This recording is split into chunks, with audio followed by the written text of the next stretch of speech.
വളരെ ടേസ്റ്റി ആയിട്ടുള്ള ഒരു മീൻ പൊരിച്ചതിൻ്റെ റെസിപ്പിയാണ് കേട്ടോ ഈ ഒരു മസാലയിലാണ് നമ്മൾ ചെയ്യുന്നത്. വളരെ ടേസ്റ്റിയാണ്. അപ്പോൾ എന്തായാലും ഒരു വട്ടെങ്കിലും ഉണ്ടാക്കി നോക്കുക. അപ്പോൾ നമുക്ക് വേഗം തന്നെ മസാല ഉണ്ടാക്കാം. അതിന് വേണ്ടിയിട്ട് ഞാനിവിടെ കാശ്മീരി മുളക് പൊടി എടുത്തിട്ടുണ്ട്. ഏകദേശം ഒരു 2.5 to 3 ടീസ്പൂൺ എടുത്തിട്ടുണ്ട്. അതൊക്കെ ഓരോരുത്തരുടെ എരിവിനനുസരിച്ച് കൂട്ടുകയും കുറയ്ക്കുകയും ചെയ്യാം കേട്ടോ. പിന്നെ ഒരു 1/4 ടീസ്പൂൺ മഞ്ഞൾപ്പൊടി ചേർത്തിട്ടുണ്ട്, 3/4 ടീസ്പൂൺ കുരുമുളക് പൊടി എടുത്തിട്ടുണ്ട്, ആവശ്യത്തിനുള്ള ഉപ്പ് ചേർത്തിട്ടുണ്ട്, അതുപോലെ തന്നെ 1/2 ടീസ്പൂൺ ഇഞ്ചി വെളുത്തുള്ളി പേസ്റ്റ് ചേർത്തിട്ടുണ്ട്. പിന്നെ നമുക്ക് ഇതിനകത്തോട്ട് ഒരു 1/2 ടീസ്പൂൺ വെളിച്ചെണ്ണയും കൂടെ ചേർത്ത് കൊടുക്കാം. പിന്നെ അതേപോലെ തന്നെ ഒരു നാരങ്ങയുടെ പകുതി ചേർക്കുന്നുണ്ട്. നാരങ്ങ ഇല്ലെങ്കിൽ വിനെഗർ ചേർത്താലും കുഴപ്പമൊന്നുമില്ല. അപ്പോൾ അത് പിഴിഞ്ഞ് ചേർത്തിട്ടുണ്ട് കേട്ടോ. ഇനി നമുക്ക് വേണ്ടത് തേങ്ങയാണ്. അപ്പോൾ ചെറിയൊരു കൈപ്പിടി തേങ്ങ അത്രയും മതി. കണക്ക് പറയണ ഒരു 1/4 കപ്പ് അത്രയൊക്കെ ഉണ്ടാവുള്ളൂ. ഇനി ഇതെല്ലാം കൂടെ നല്ലപോലെ മിക്സ് ചെയ്തെടുക്കുക. നനവ് കുറവാണെങ്കിൽ വെള്ളം ചേർക്കേണ്ട, വെളിച്ചെണ്ണയിൽ തന്നെ നനച്ചെടുത്താൽ മതി. അപ്പോൾ നമ്മുടെ മസാല റെഡി ആയിട്ടുണ്ട്. മീൻ ഇവിടെ ഞാൻ കട്ട് ചെയ്തെടുത്ത് വെച്ചിട്ടുണ്ട്. 1/2 കിലോ മീനാണ് കേട്ടോ എടുത്തിട്ടുള്ളത്. ഏത് മീനായാലും കുഴപ്പമില്ല.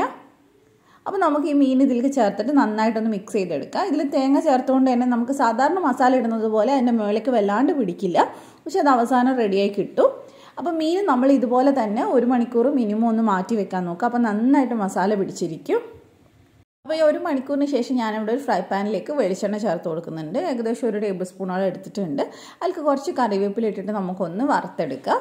അതിനുശേഷം നമുക്ക് മീൻ കഷ്ണങ്ങൾ ഓരോന്നോരോന്നായിട്ട് വെച്ച് കൊടുക്കുക. അപ്പോൾ നമ്മൾ ഉണ്ടാക്കിയിട്ടുള്ള മസാല മുഴുവൻ മീനിൽ തേച്ച് പിടിപ്പിച്ച് അങ്ങനെ വെക്കണമെന്നില്ല. ജസ്റ്റ് മസാല പുരണ്ടത് വെച്ച് കൊടുക്കുക. മസാല ബാക്കിയുള്ളത് ആ പ്ലേറ്റിൽ ഇരുന്നോട്ടെ, നമുക്ക് ആവശ്യമുണ്ട്. അപ്പോൾ മീനെല്ലാം നമ്മൾ വെച്ചിട്ട് ഇതിനൊന്ന് ജസ്റ്റ് ഒന്ന് പകുതി മാത്രമേ നമ്മൾ ഓരോ സൈഡും കുക്ക് ചെയ്തെടുക്കുന്നുള്ളൂ. അപ്പോൾ ചെറുതായിട്ട് ഒരു സൈഡ് റെഡി ആകുമ്പോൾ നമുക്ക് ഇതിനൊന്ന് തിരിച്ചിട്ട് കൊടുക്കാം.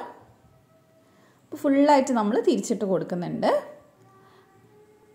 നമുക്ക് ഏത് മീൻ വെച്ചും ചെയ്യാം കേട്ടോ. അയില, മത്തി, നത്തോലി ഏതിൽ വേണമെങ്കിലും ചെയ്യാം. സ്പെഷ്യൽ ടേസ്റ്റാണ്, എന്തായാലും ഉണ്ടാക്കി നോക്കണം. അപ്പോൾ ഇനി നമുക്ക് നേരത്തെ നമ്മൾ ഉണ്ടാക്കിയ മസാല ഉണ്ടല്ലോ, അത് കുറച്ച് ബാക്കിയുണ്ട്. അതിലേക്ക് ഞാനൊരു 3-4 ടേബിൾ സ്പൂൺ വെള്ളം ഒഴിച്ചിട്ട് അതും കൂടെ ഈ മീനിനകത്തോട്ട് ചേർത്ത് കൊടുക്കുന്നുണ്ട്. ഇനി നമ്മൾ ചെയ്യാൻ പോകുന്നത് ഇതിൽ വെച്ചിട്ട് ഇതൊന്ന് ഡ്രൈ ആക്കി എടുക്കുകയാണ്. അപ്പോഴേക്കും ഇതിലേക്ക് ഉള്ളിക്കൊക്കെ നന്നായിട്ട് മസാല പിടിക്കും, ഒരു സ്പെഷ്യൽ ടേസ്റ്റ് ആവും.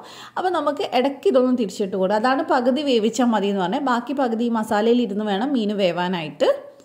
അപ്പോൾ തിരിച്ചും മറിച്ചു വിട്ടിട്ട് ഇതിനെ ഫുള്ളായിട്ട് നമ്മളൊന്ന് ഡ്രൈ ആക്കി എടുക്കുകയാണ് കേട്ടോ ചെയ്യുന്നത്.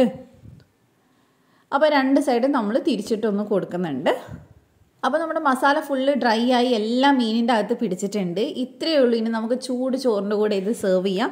അപ്പോൾ എന്തായാലും ഉണ്ടാക്കി നോക്കുക. ഇഷ്ടമാണെങ്കിൽ ദിയാൻസ് കണ്ണൂർ കിച്ചൻ സബ്സ്ക്രൈബ് ചെയ്യുക. അതുപോലെ തന്നെ ഫേസ്ബുക്കിലാണ് കാണുന്നെങ്കിൽ പേജ് ഒന്ന് ഫോളോ ചെയ്യണേ. അപ്പോൾ ടേസ്റ്റി ആയിട്ടുള്ള റെസിപ്പി നിങ്ങൾക്ക് ഇഷ്ടമായിട്ടുണ്ടാവുമെന്ന് വിചാരിക്കുന്നു. അടുത്ത റെസിപ്പി ആയിട്ട് നമുക്ക് വീണ്ടും കാണാം. Thank you for watching.